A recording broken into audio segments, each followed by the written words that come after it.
Hey y'all. So this is my presentation on the Boeing 737 MAX crisis. Y'all probably heard about it, but essentially, to give a brief overview, last year, two of Boeing's newest upgraded 737s, known as the 737 MAX, crashed. This is, of course, a very bad crisis for Boeing, but what makes it worse is actually Boeing's response.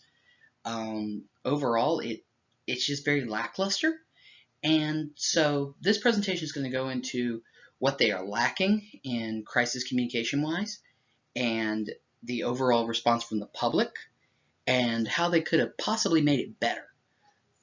That's about it. And we're also going to go over how the crisis is intentional or unintentional. In Boeing's case, it was intentional. So without further ado, here we go. So first, let's talk about the crisis details. Last year, in a span of 5 months, two Boeing 737 Maxes crashed. They actually crashed due to, it's called the MCAS system, MCAS, and it's a computer system. It was supposed to help with the changes that Boeing did to the 737 to make it more fuel efficient. However, the computer system malfunctioned and sent the plane into a downward spiral, literally crashing the ground nose first. It's really sad. The crashes ultimately killed 346 people and revealed the flaw in the MCAS system. So this was, of course, a crisis for Boeing, and they had to respond.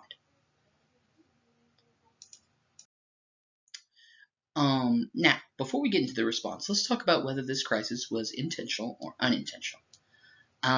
According to a recent congressional hearing on this matter, they've kind of revealed that this crisis appears to be intentional. Documents have come forward from test pilots, engineers, safety inspectors that they had sent to Boeing saying, we need to add these safety upgrades and do these things and train pilots better. But unfortunately, Boeing didn't want to do those things. Interestingly, it all had to do with cost and efficiency. They were trying to race their rival Airbus to get out a fuel-efficient plane to compete with their new one. It's got a really abbreviated name, and honestly, I can't remember it off the top of my head. But anyways, they were trying to race them, and they ended up getting this modified 737 out in 9 months. But as a result, they ignored several things that the engineers suggested. They wanted to put in safety features to keep MCAS, to help if MCAS acted up. The test pilots warned them that MCAS had acted up. But they didn't want to do that because not only would it cost more to add safety upgrades, it would also cost an even much more amount to retrain pilots on the new safety features. And instead, Boeing didn't even tell the pilots about the risks. They just ignored it all. Um, these things, of course, fulfill the two aspects of an intentional crisis as presented in our book: poor risk management and unethical leadership. The poor risk management comes in the fact that they didn't listen to engineers or test pilots. And unethical leadership comes in the fact that they didn't inform the pilots of the planes about the potential risks, and they didn't think it was necessary to retrain them. So it's very apparent that this was a very intentional crisis. And unfortunately, it resulted in death.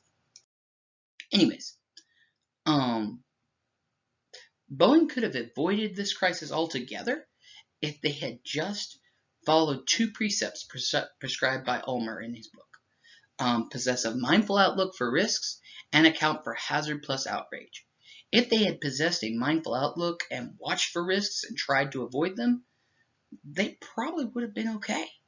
And if they had accounted for the hazards of the MCAS system and the outrage from the public, they wouldn't have got the critical response they got when all this happened. So Boeing's initial response came after the first crash. It was almost instantaneous, and it used social media to reach stakeholders. Those are two good things with Crisis Calm. They reached as many stakeholders as they could through social media, and like I said, they were almost instantaneous. They reached out, they did a good job. However, their response really failed.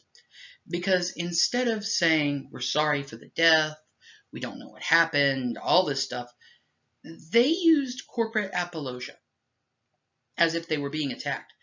As far as I know, no one had said anything about it being Boeing's fault.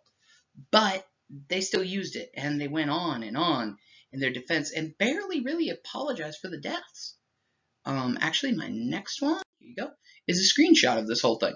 As you can see, it says Boeing is providing support and technical assistance to the Indonesian National Transportation Safety Committee and other government authorities responsible for the investigation into Lion Air Flight 610.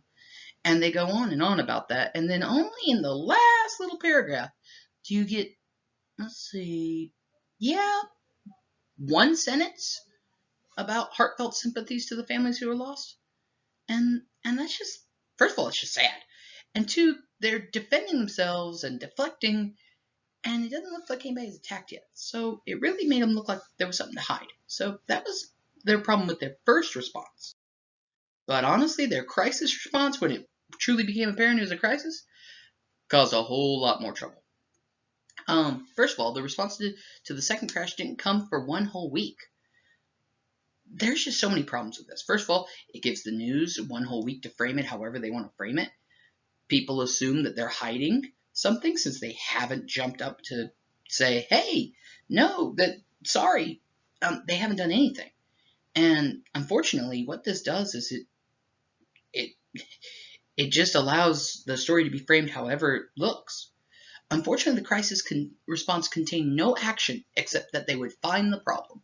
They didn't ground flights. They didn't do any of that. And that just makes them look like they're stonewalling and hiding something. And then it focused on the defense of the aircraft more than condolences. They went on and on about how the aircraft had to be okay. And once again, they didn't really worry about the condolences for the families lost.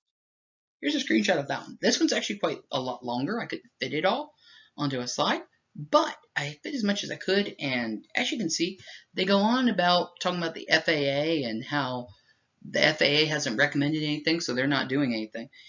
And in other words, instead of taking steps to look better than the government, they're just taking steps to say, oh, we met the requirements. And it's really kind of sad. Anyways, so there's more problems with that response, though. They made no other attempt with the media to frame the crisis. This allowed the media to frame it however they wanted. And that's just bad crisis communication and public relations. It's awful. As the book explained. They took no other action. 40 plus countries and the US had to ground the planes. And then once they grounded the planes, the only action Boeing took was to beg the US not to ground the planes and to release a statement about their faith in the 737 MAX. Why is this a problem? Well, it's a problem for a lot of reasons. One, once again, they made no other attempt with the media to frame the crisis. They lose out on being presented by the media as an accident or whatever it could have been, and they look just apparently how they were. They worried about money and nothing else. They took no other action. This screams that they don't care about the people or safety. They just care about profits. And the fact that they took no other action looks like they're just like, oh, nobody caught us, so we're not going to do this, even if they didn't.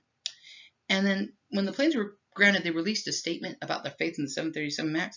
It just looks like over-reassurance of the stakeholders.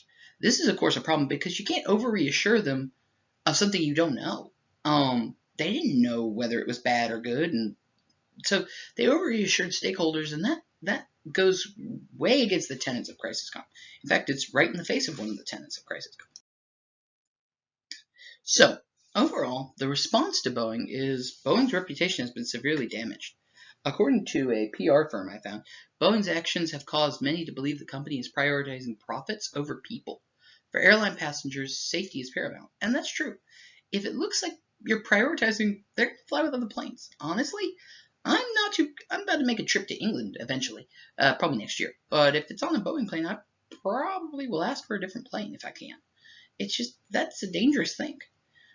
As well as their finances, Boeing will only, and then on top of this, by the way, sorry to read my slide. On top of this, Boeing's rival is going to sell double of what they are selling this year. Their stock has literally plummeted, and they're not going to sell half the planes they planned on selling. And they did this all to compete with their rival. So it's really kind of sad. Ultimately, Boeing could have used the theory of discourse renewal to avoid this response. All they had to do, and honestly, they used two of them. They were future oriented on their vision. They were like, oh, it's going to be fine. And they did engage in organizational rhetoric saying they stood behind their aircraft. But they didn't use organizational learning.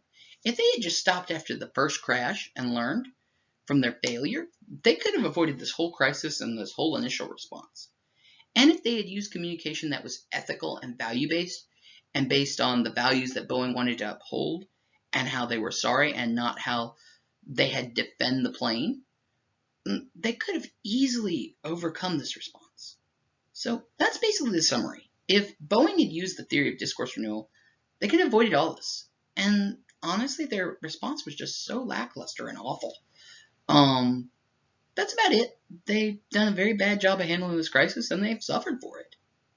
Thank you. And here's my works cited. So there you go. And I hope y'all have a great summer. And thank you for a great class, Dr. Witten.